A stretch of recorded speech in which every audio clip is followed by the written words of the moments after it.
BPSC यानी Bihar public service commission एक ऐसी संवैधानिक संस्था है जो कि हर मिडिल क्लास के बच्चों को एक अधिकारी के रूप में तैयार करती है। दोस्तों, एक अधिकारी बनने से पूर्व हमारा परम कर्तव्य है कि हम अपने बीपीएससी के फॉर्म को ठीक से भरें ताकि कोई त्रुटियां ना रह जाए जिससे हमारे नियुक्ति में परेशानी उत्पन्न हो जाए।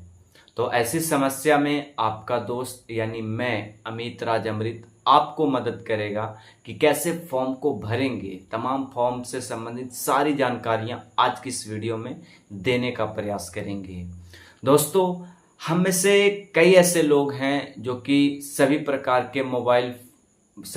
के फॉर्म को अपने मोबाइल से भरते हैं, परंतु इस बार बीपीएससी जैसे बड़े फॉर्म को भरने से कतरा रहे हैं।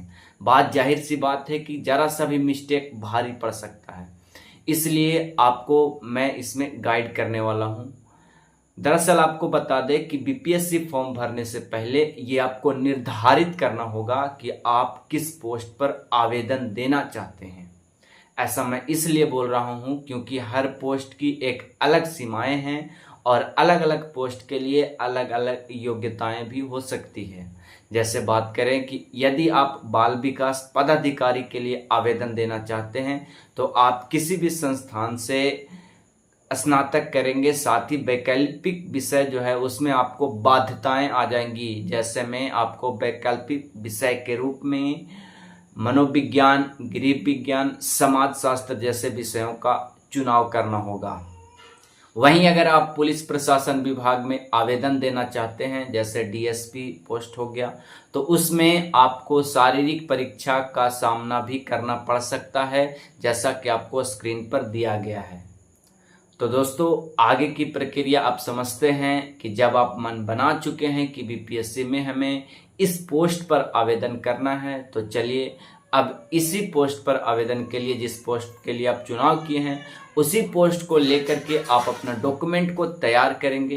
क्या क्या डॉक्यूमेंट लगेगा उसके बारे में हम आपको बताते हैं। जैसे आपका डॉक्यूमेंट के रूप में मैट्रिक सर्टिफिकेट, 12th सर्टिफिकेट, स्नातक की डिग्री, आधार कार्ड, पैन कार्ड। यदि आप बिहार के निवासी हैं तो निवास प्रमाण पत्र देना होगा। अगर आप ओबीसी हैं तो एनसीएल सर्टिफिकेट आपको देना होगा। यदि आप एसटी या एससी हैं तो उसका सर्टिफिकेट देना पड़ेगा। तमाम इस प्रकार के डॉक्यूमेंट आपको तैयार करके रखने की आवश्यकता है। यहाँ ध्यान देने वाली बात यह है कि यदि आप एनसीएल देते हैं तो कोशिश कीजिए कि आपका एनसीएल डीएम लेवल का होना चाहिए। यदि डीएम लेवल का है तो अति उत्तम है।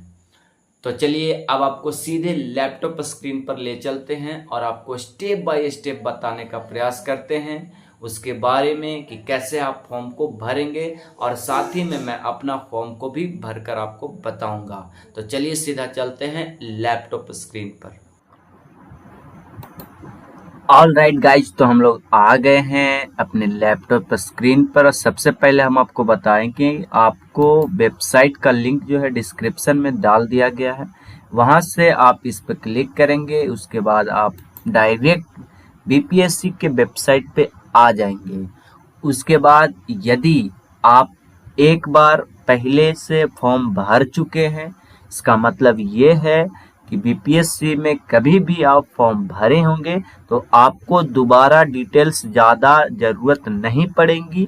यदि आपने नहीं किया है, पहली बार भर रहे हैं, तो आपको डिटेल्स डालने पड़ेंगे।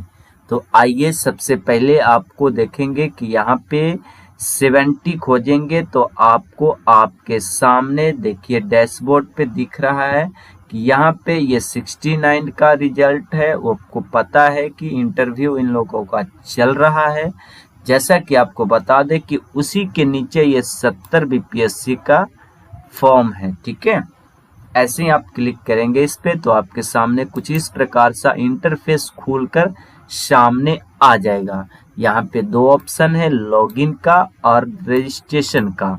तो आपने अभी हम बताएं कि कभी भी भूतकाल में कभी भी आपने आवेदन दिया होगा तो आपको एक यूजर नेम और पासवर्ड कैसे पता करेंगे, आप अपने ईमेल पर चेक करेंगे। यदि आपको नहीं प्राप्त हुआ ईमेल पर तो आप यहाँ पे फॉरगेट करके भी अपना आप डिटेल यहाँ पे भर सकते हैं। ठीक है, तो आइए हम अभी नए के लिए रजिस्ट्रेशन कैसे करें उस पर हम लोग क्लिक करते हैं। तो जैसे ही हमने क्लिक किया उसके बाद आपके सामने कुछ इस प्रकार से इंटरफेस आएगा। देखिए आपके सामने हम क्लिक करें, यहाँ पे क्लिक करेंगे तो यहाँ पे आएगा कि click here for one time registration. उसके बाद जैसे ही आप यहाँ पे क्लिक करेंगे तो आपके सामने इस प्रकार से डैशबोर्ड खुलकर आ जाएगा। दोस्तों यहाँ पे आप अपना फर्स्ट नेम लिखेंगे। हमारे सामने आपका जो देखिए ये आपके सामने हम कीबोर्ड ले लाए हैं, आपके सामने हम यहाँ पे भरेंगे माय नेम। तो मेरा नाम अमित है और इस प्रकार से आपका मिडिल नेम क्या है सर, तो कुमार है, और आपका लास्ट नेम क्या है सर, तो राज है। ठीक है, इस प्रकार से हम अपना नाम डाल दिए हैं। यहाँ पे कंफर्म करेंगे एक बार पूरा नाम, अमित कुमार राज। ओके, यदि आपका नाम सिर्फ अमित कुमार है तो गैप यहाँ पे छोड़ देंगे, मिडिल नेम में कुछ नहीं भरेंगे, यहाँ पे आप हटा लेंगे। ठीक है, और डायरेक्ट कुमार आप यहाँ लिखेंगे। ओके, चलिए ठीक है, तो हम इसको कंट्रोल जेड से वापस ले आते हैं। कोई बात नहीं, आप यहाँ पे डेट ऑफ बर्थ भरेंगे। तो डेट ऑफ बर्थ जो भी आपका डेट ऑफ बर्थ रहेगा, फादर्स नेम भरेंगे, कंफर्म करेंगे फादर्स नेम को। यदि आप महिला हैं, हस्बैंड हैं आपके, तो हस्बैंड नेम भर देंगे, हस्बैंड नेम को वेरीफाई करेंगे। उसके बाद मदर्स नेम डालेंगे, मदर्स नेम को वेरीफाई करेंगे। ओके, मैरिड है तो मैरिड, अनमैरिड है तो अनमैरिड। ठीक है, लेकिन 2 बार कंफर्म आपको करना होगा, मैरिड है तो मैरिड, अनमैरिड है तो अनमैरिड। ठीक है, चलिए ठीक है। उसके बाद आपका जेंडर है, जेंडर आप मेल है तो मेल 2 बार क्लिक करना होगा। उसके बाद यहाँ पे देखिए हम आपको बताए थे कि आपको या तो आधार कार्ड या तो पैन कार्ड या कोई डॉक्यूमेंट लगेंगे। तो यहाँ पे आधार नंबर डाल देंगे, आधार नंबर पे क्लिक करके आधार नंबर यहाँ पे डाल देंगे। आप चाहें तो PDF भी अपलोड कर सकते हैं। ठीक है, चलिए उसके बाद बोल रहा है कि are you citizen of India, yes, यदि आप इंडिया के हैं तो यस, नहीं तो नो। ठीक है, चलिए ठीक है। Are you permanent resident of Bihar, okay, मैं बिहार का ही हूँ तो मैं बिहार क्लिक करूँगा। जैसे मैं यस करता हूँ तो आपके सामने ये सर्टिफिकेट खुलकर आ जाता है। ठीक है, तो सर्टिफिकेट आपको कौन सा लगेगा, निवास प्रमाण पत्र लगेंगे। ठीक है, यहाँ पे निवास प्रमाण पत्र डाल देना है। उसके बाद जो है उसके बाद आपको अपलोड करने होंगे निवास प्रमाण पत्र को। आगे, do you belong to any reserve category, अगर आप रिजर्व कैटेगरी से हैं, आप किसी अन्य स्टेट से हैं तो जनरल में जाएंगे। ठीक है, नो करेंगे। यदि आप बिहार से ही हैं तो ये कैटेगरी में से कोई कैटेगरी में आप जरूर आते होंगे, EWS, ST, SC या EBC। ठीक है, तो मेरा EBC है तो हम 2 बार EBC क्लिक करेंगे। पहले हम करेंगे कि यस हम रिजर्व कैटेगरी से हैं, तो EBC मेरा कास्ट है, और EBC जैसे करेंगे तो हमारे सामने देखिए यहाँ सर्टिफिकेट आ गया। ये नहीं कि यहाँ पे जाति प्रमाण पत्र डालना है, नहीं, गलत हो जाएगा फिर दोस्त।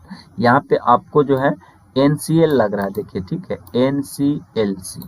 ठीक है, तो यहाँ सर्टिफिकेट NCL का डालना है, और यहाँ पे आपको जाति पहले सिलेक्ट कर लेना, आपका जो भी जाति रहेगा आप यहाँ पे जाति सिलेक्ट करके और आप सर्टिफिकेट डाल देंगे, और इसको अपलोड भी करना होगा। ठीक है, और इसको अप्लाई कौन किया, बिहार जो हम लोग को इशू किया है, तो ये इशू का डाल देंगे। ओके, उसके बाद देखेंगे यहाँ पे आपको सामने नोट में लिख दिया है कि EWS बराबर इकोनॉमिकल वीकर सेक्शन, SC बराबर शेड्यूल्ड कास्ट, ST बराबर scheduled tribe caste. Okay, EBC बराबर एक्सट्रीमली बैकवर्ड क्लासेस, और BC बराबर backward classes. Okay, EWS certificate आपको अपलोड करने होंगे, वैधता 1 वर्ष के लिए है।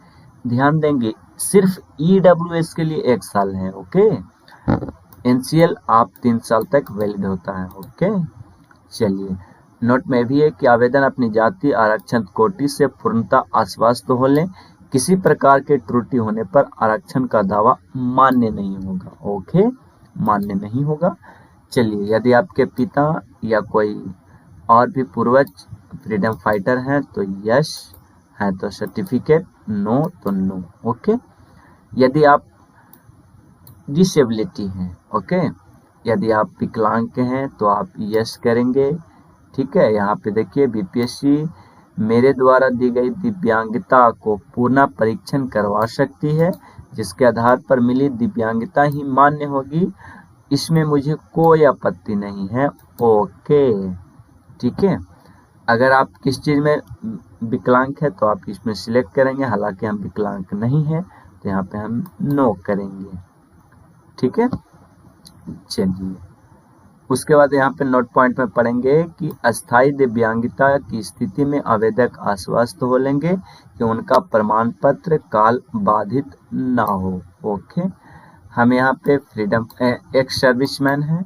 हाँ, यहाँ पे मेन इंपॉर्टेंट चीज़ है कि यस सर हम नौकरी कर रहे हैं, तो यस कर रहे हैं तो सर्टिफिकेट लगाएंगे, नो नहीं कर रहे हैं तो नो। ठीक है, आर यू एनसीसी कैंडिडेट, अगर एनसीसी है तो यस, नहीं है तो no. Are you Bihar employ, कोई बिहार का कोई जॉब करते हैं आप बिहार में ही, तो आप यस तो यस भर देंगे, नो तो नो। ओके, यहाँ पे डिटेल है, यहाँ पे विलेज, पोस्ट और आपका पंचायत, बिहार स्टेट, डिस्ट्रिक्ट आपका, पिन कोड आपका, और सेम वही डिटेल्स भर देंगे यहाँ पे। उसके बाद यहाँ पे आप 10th ऑल सब्जेक्ट हो जाएगा आपका, 12th में साइंस या आर्ट्स भरेंगे आप, और अगर किसी का कॉमर्स है तो कॉमर्स भरेंगे। यूजी में यानी कि आपका ग्रेजुएशन में जो भी आपका स्ट्रीम है वो डाल देंगे, आपका सेशन डलाएगा, यहाँ पे पासिंग ईयर डलाएंगे। उसके बाद कॉलेज या इंस्टीट्यूट का नाम, बिहार बोर्ड से है तो बिहार बोर्ड कॉलेज का नाम यहाँ और बोर्ड का नाम यहाँ। ठीक है, बोर्ड का नाम यहाँ होगा। मार्क्स आपका कितना आया है, कितना फुल मार्क्स है, और इसका जो है परसेंटेज क्या है वो आपको भरने होंगे। यहाँ पे email ID, confirm email ID, verify करेंगे, ओटीपी जाएगा, वेरीफाई हो जाएगा। Mobile number, confirm mobile number, उसके बाद आप ओटीपी करेंगे तो ओटीपी जैसे ही मारेंगे ओटीपी वेरीफाई होगा, कैप्चा डालेंगे, सबमिट रजिस्ट्रेशन पे करेंगे, आपको OTR नंबर आपके मेल पर और आपके मोबाइल पर भेज दिया जाएगा। ये पार्ट 1 का वीडियो है, पार्ट 2 का वीडियो में कंप्लीट हम आपको आगे की प्रोसेस बताएंगे, क्योंकि ये वीडियो लंबी हो चुकी है। धन्यवाद, आशा करते हैं कि आपको कुछ जानकारी तो समझ में आई होंगी। ऐसा नहीं है कि मेरा कोई भी वीडियो बकवास जाता है या कोई बिना फालतू का आता है, तो आप जो है इस वीडियो को लाइक करके हमारा मनोबल बढ़ाएंगे। मैं आपसे रिक्वेस्ट नहीं कर रहा हूं कि आप हमारे चैनल को सब्सक्राइब करें, वरना कम से कम आप लाइक तो कर ही सकते हैं। हमारे